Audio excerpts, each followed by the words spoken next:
থাকিতে বান্ধবেলা, কাজে লাগবে সন্ধ্যা বেলা। ঠিক কিনা?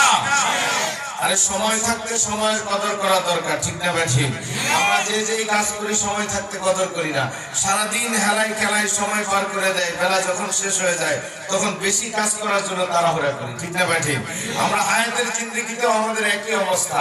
বলেন যৌবন কালের ইবাদত আল্লাহ বেশি কবুল করেন, যৌবন কালে ইবাদত না করে হেলাই খেলায় কাটায় দেয়। যখন বুড়া হয়ে যায় মুখে একটা বলতে আরেকটা আসে, ঠিক মতো ওযু থাকে না, তখন মসজিদ ছাড়েন। কি বলেন, ঠিক কিনা? এই জন্য সময় থাকতে সময়ের কদর করতে হবে। যুবক ভাইরা, রাস্তাঘাটে দোকানপাটে যারা আছেন, এলাকার মুরব্বি যারা আছেন, আলো মাইকের আওয়াজ যাইতেছে, আসবেন ঠিক করে। তবারক খাওয়ার সময় তবারক নিতে আসলে সেটা তো ওয়াজ হলো না। কি বলেন, ঠিক কিনা? আপনি কমিটি আয়োজন করেছেন, তবারকের আয়োজন করেছেন, যারা